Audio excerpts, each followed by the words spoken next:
Olá pessoal, tudo bem? A graça e a paz do nosso Deus seja com todos.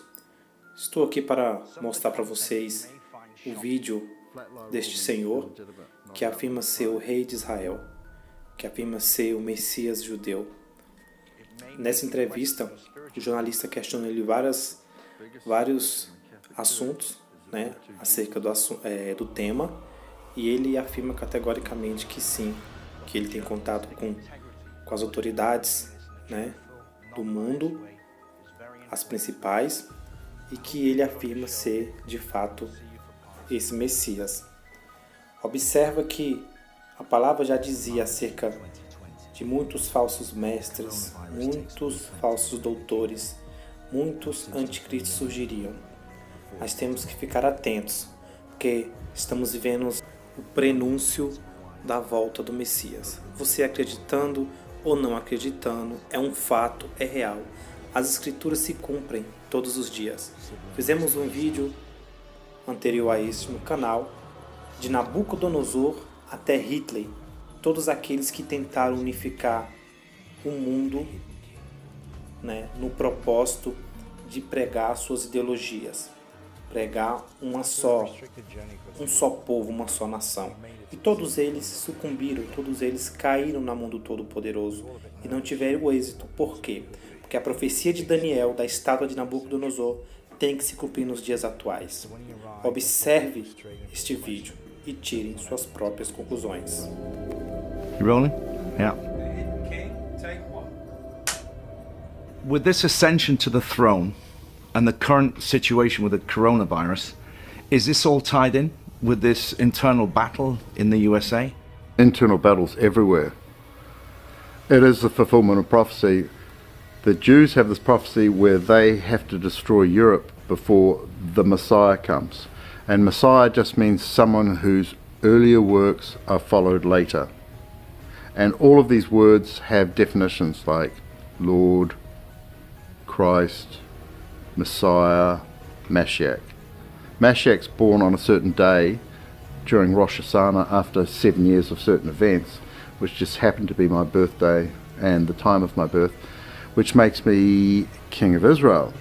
Now, Israel's supposed to be run by a temple, not a government. So in acknowledgement of me being Mashiach, Israel has not been able to form a government in the last 17 months.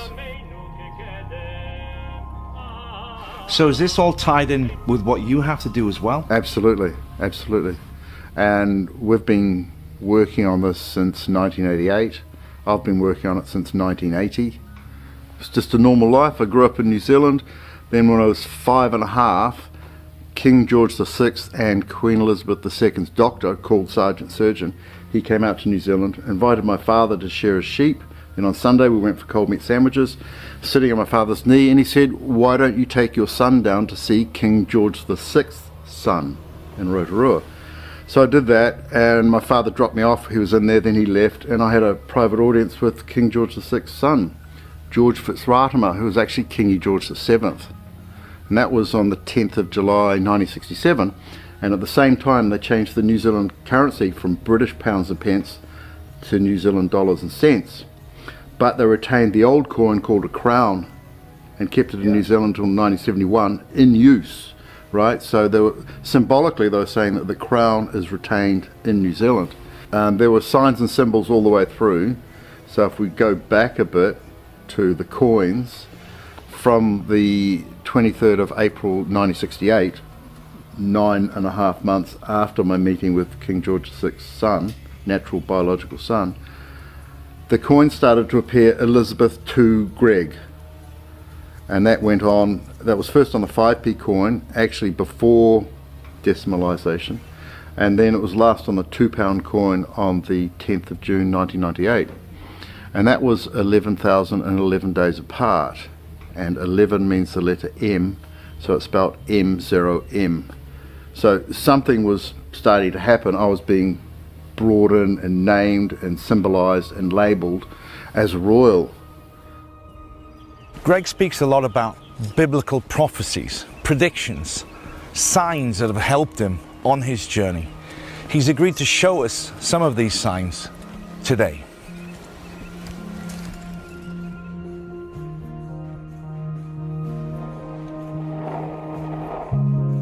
This is a prophecy marker. It's a stele.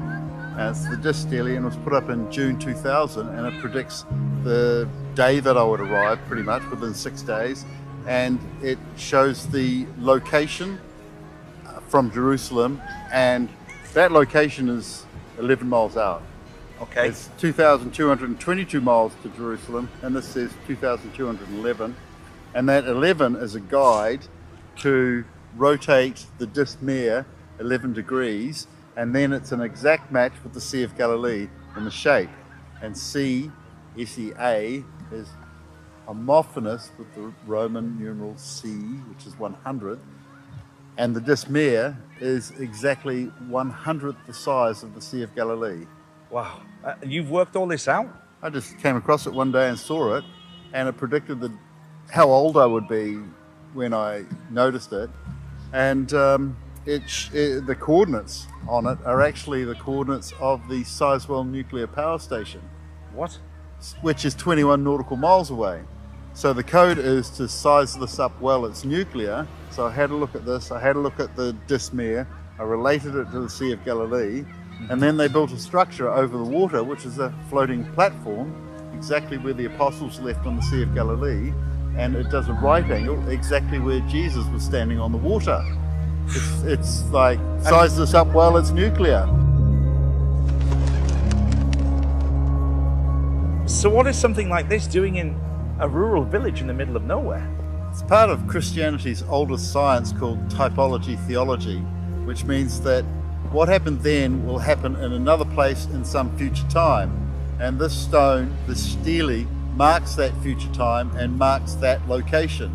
And I'm going to show you just how involved that prophetic marking is.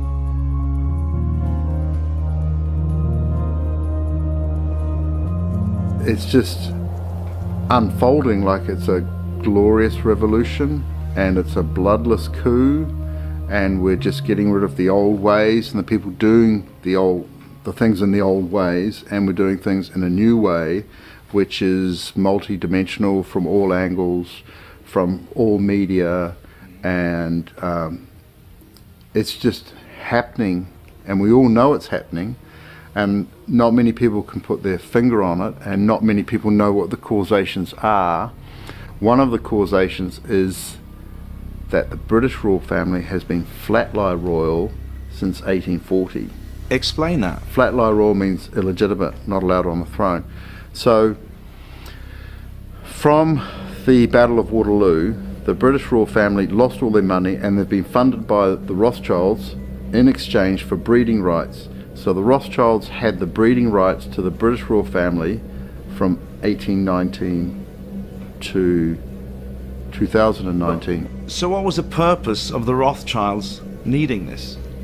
The British royal family were virtually bankrupt from 1815. So the Rothschilds funded the British royal family in exchange for the Rothschilds breeding the royals. So the whole British royal family are Rothschild Batards, and Batard is the royal name for bastard.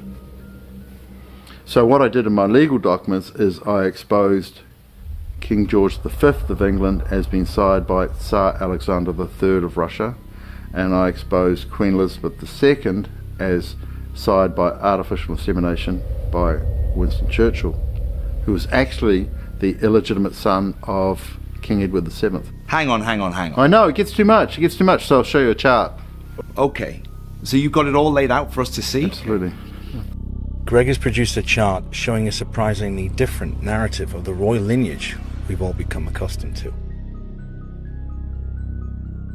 So these legal documents that you've registered and given to the British royal family, you've also sent copy of these to various other world leaders? America, Russia, Israel, England, plus And the Pope and the Archbishop of Canterbury. And nobody contested these documents? Well, they've accepted them all by passive acquiescence and cognitive avoidance, and they've put an estoppel in action on them, which means to stop due to the action, which is an admission. So the whole world has been acting on my documents, including the British royal family. They've acquiesced to my documents by removing their emblem off the Buckingham Palace gates, and by doing a Rex Abscondus, and the Queen has gone into hiding in Windsor Castle for the purpose of supposedly the coronavirus. But the coronavirus actually means we crown him in Latin, right? The whole world's closed down for Lent, the Pope's abdicated, the Queen's abdicated, and I've been named in movies, I've named myself in the documents with these titles, given the reasons and the history of why I have these titles, and it's been accepted. So I'm now getting phone calls from and interviews with American generals accepting me and putting me in place. Wow. And the whole world is acting on it, and people saying, how excited are you? And I'm going, actually, it just feels normal. It just feels, I've got no ego, super ego. I'm just walking the path, you know. So you're just taking it all in your stride, really. You're just letting it all unfold. It's like I was imbued with it. I literally was. I was imbued with this, and I was successively trained with it about every 2 years, you know, so it wouldn't go into overload. And I've been publishing this stuff for the last 18 years. It's in depth and it crosses all barriers and all. Greg. Yeah. It's John. Okay, cheers. Hey. How are you? How are you? You're in the middle of filming. Quickly. I'm sorry. I just have to tell you something. During our time filming with Greg, there were several occasions where he received phone calls giving him vital intel drops about the ongoing worldwide situation. What he's going to tell me, or what he just told me right now, is that he's going to close down all accounts in the next couple of hours. Oh, fantastic, so, fantastic. Yeah, and he will for you. So that's pretty much the message for right now. That's all I want to say. Very positive. Yeah. So we're on our way, boy. Yeah, yeah. We're doing great. Okay, but I just wanted to get you that message. All right. Yeah, fantastic. All right. That's brilliant. Thank you. Thanks, John. Right to the group. Bye. Okay, bye. Sorry about that. Well, man, I mean, it happens all the time. Like I get intel drops all the time.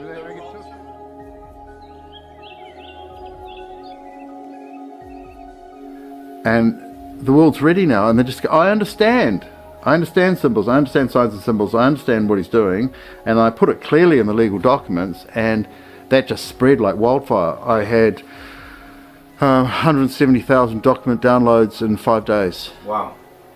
You know, so we actually had to get a new server to cope with it, just that. And they're realizing it's true, and the royals are acting on it. They've disappeared. Prince Andrew's disappeared. Prince Harry's disappeared.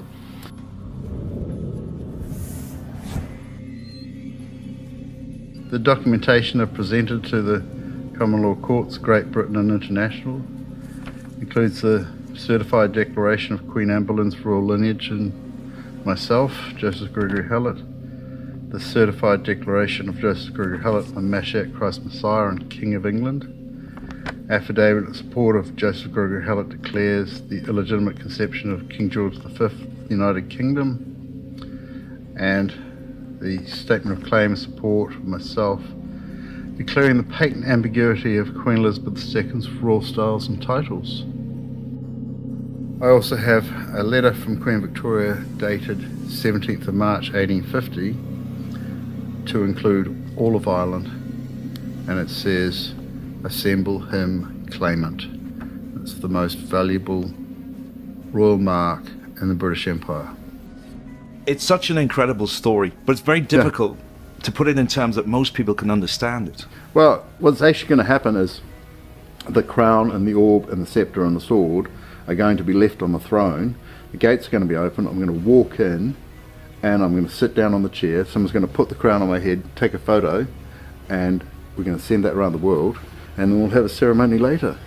Wow. That's actually what's going to happen. It seems very I mean, it's a total acquiescence, right? Yeah. It's just total acquiescence. The whole British royal throne and crown of England, Scotland, Northern Ireland, Wales, Britain, Great Britain, the United Kingdom of Great Britain and Northern Ireland, and the United Kingdom of Great Britain and all Ireland, and all of the Commonwealth is just acquiescing. It's fantastic. We're looking at the biggest coup in history because we've also got the acquiescence of the Catholic Church, right? And that's because I fulfilled all the predictions in the Bible. the Bible is actually a series of prophecies and predictions hidden inside a religion, and the religion's there to keep the prophecies alive so that enough of the world's population will recognize the predictions when they happen. Which has become clouded now because most people have forgotten how to interpret these messages. Well, what was interesting, they brought Paul in to undo Jesus' work in the Bible, and that's quite well documented by leading academics. But the bits they didn't understand in the Bible they left in, and the bits they didn't understand was the predictions. So the predictions, the essence of it, was left in there. And there's also the book of predictions. And the book of predictions was summarized in the Rosicrucian cosmography drawn by Sir Walter Raleigh, and there's a key required for that Rosicrucian cosmography to show who is the silent Roman Emperor, the King of the United Kingdom, and then it was England, and Great Britain. I was given the key on the 10th of April 2014. This is the key? This is the key. And then I found out that Sir Walter Raleigh was my ancestor. And when I finished these books, it just tipped over from winter into summer season. I was living 100 metres from the coast in the Algarve. So I went down to Bernecca, had a coffee and a beer, and I thought, where am I going to live? You know? So, and I just had this memory that I wanted to live in a cave in Europe, and it was like, it was warm enough. Yeah. So I just wandered for 45 minutes, found a cave, and they were building a walkway above it. So I got the offcuts, threw them down into the cave, created a level platform, and just slept on the ground, and then got an airbed, and then slept on that.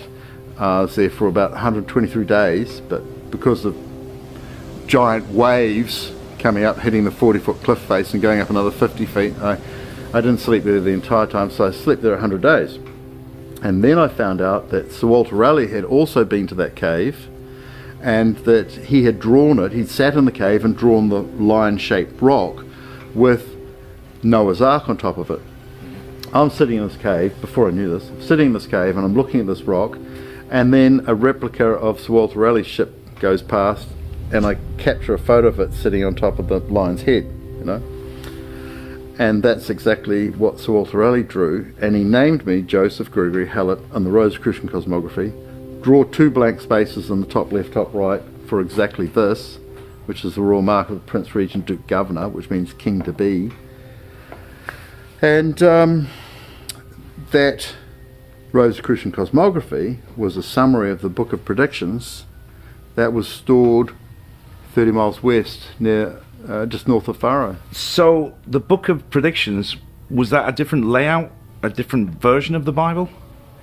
Because Jesus, who held the title Christ, right, Christ is a title, because Jesus, who held the title Christ, he represented the end times New Age in his time, like kind of from the Old Testament to the New Testament.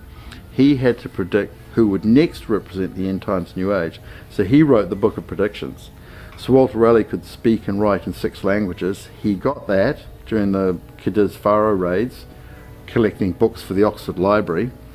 And he kept that Book of Predictions to himself, interpreted it, and he said, go 30 miles west to an arch in the rock, it's 27 feet high, go through there, find the cave, which had been struck by plasma arcs from another planet, and sketch it and write down these names, Joseph Gregory Hallett, and this is the next person to represent the end times New Age. And I was actually living in that cave when I got the phone call from the Sangreal saying, the Priory de Sion, the top of the occult, have just selected us to represent the end times. And I'm hearing a slightly staticky phone because there's not a lot of reception in a cave. And so that was great, we did that. And I found out all the dates and when the changeover was, and you know, to get right down to detail. So you knew it was going to be 2020? Now this was 2014. Right. So I was doing it. And it's, the way they marked 2014 in the Rosicrucian cosmography is to have 2 little X's, 20, and then they have a big vertical feather, it's the 1, and then they've got another feather, one's into 4 and the other's is in 7, and that marked 2014, which is the 7 year, yeah, 2 plus 1 plus 4, and that started on the 7th of July, so it's 777, and that's the number for the end times New Age. It's also the number for the shin, 21, and I'd been running the shin since 1980. And the shin is the forbidden secret. And the forbidden secret is British royal family illegitimate, and the biggest secret in the Catholic Church is that there were two Jesuses. Wow.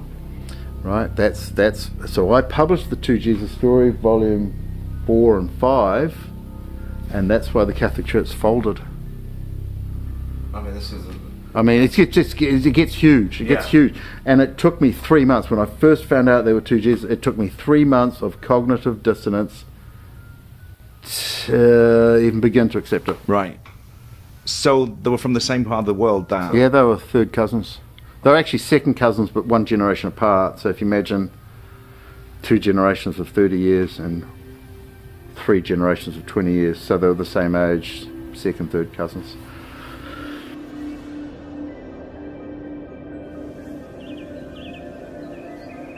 Okay, so this is my profile oak tree where I was photographed in 2016. And in 2017, on the 25th, 26th of July, a storm came through that was from the ground right up to the top of the sky, 200% moisture, and it was just traveling at about 6 miles an hour and toppled a tree in Eye. And then it came through here, and there's huge thunder, this huge Zeus-like thunder, but no lightning. And it came here, and a thunderbolt of sound split a third of my profile oak tree off, and it fell on the ground and produced, the leaves went gold, and it produced a golden crown with 24 major branches on it, fulfilling the prophecy the 24 elders had seats. And what was left inside was a Jesus on the cross, the Passion of Christ, with 2 horses either side, and what came down on the ground was an Anubis-like figure, also with some horses in it. And this formed the 4 horses of the apocalypse. Now when oak splits, it makes the sound apocalypse, and it is the color of the 4 horses of the apocalypse: black, red, pale, and white. So what happens here is we've got 2 horses remaining in the tree either side of the Passion of Christ, and we've got another 2 horses falling down. That's the 4 horses of the apocalypse. And the prediction was that a man with a very sharp axe, who was 70, that's 80 years old, would cut it down in hail and incense. And I just happened to be walking past on the 7th of December and asked him if he could cut out this Anubis shape, this horse-shaped figure. And he said, sure, come back tomorrow, 8th of December. And he had this massive, really sharp chainsaw, and he cut out the Anubis figure for me, and it was sleet, and he was burning brushes, which was the incense, and he was 80 years old. It was just a fulfillment of prophecy. And when I filmed it, there was no clouds, and this rainbow appeared out of the sky and landed in the gravestone 100 meters that way. So I went and looked at the gravestone. It said Henry William Haylett. And that was also in the Bible prophecy.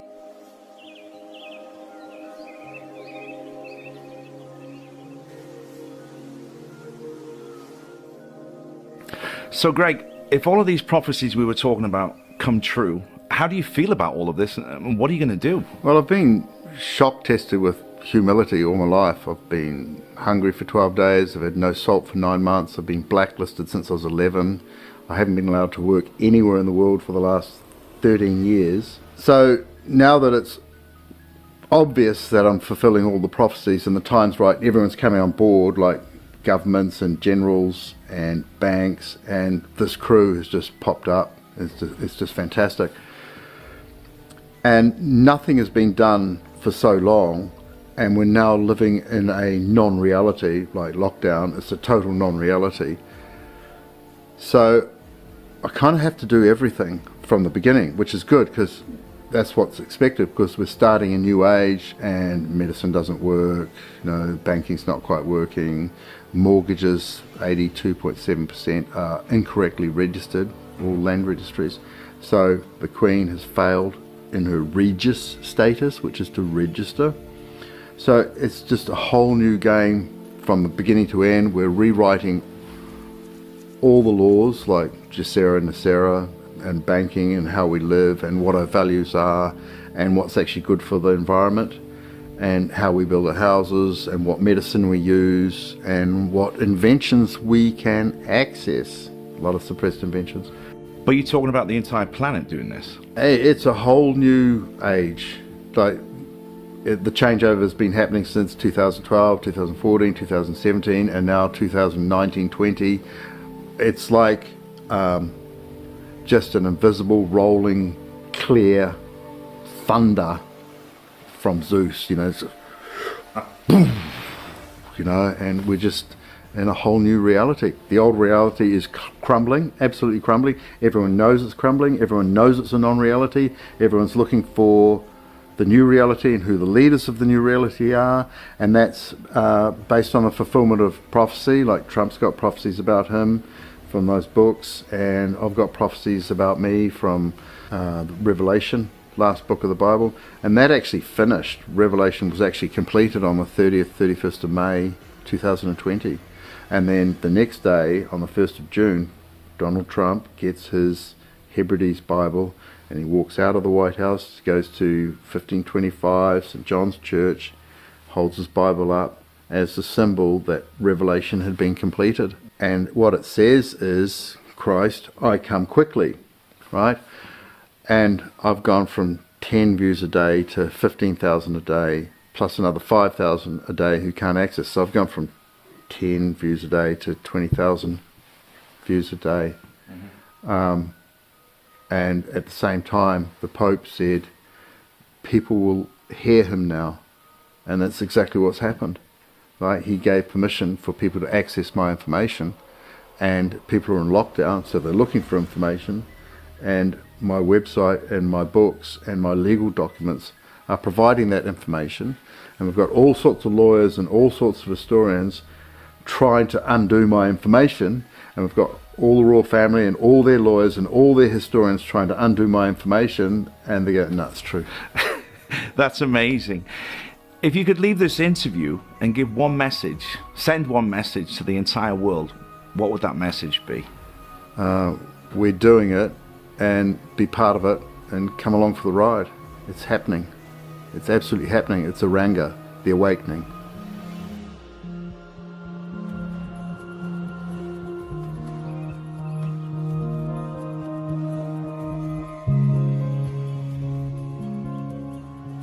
I've spent the past 3 days with Greg, and the man's knowledge of history, biblical prophecy, and royal lines is truly remarkable. I've seen it firsthand, the documentation, including the letter from Queen Victoria. Now, whether Greg can achieve this monumental task, only time will tell.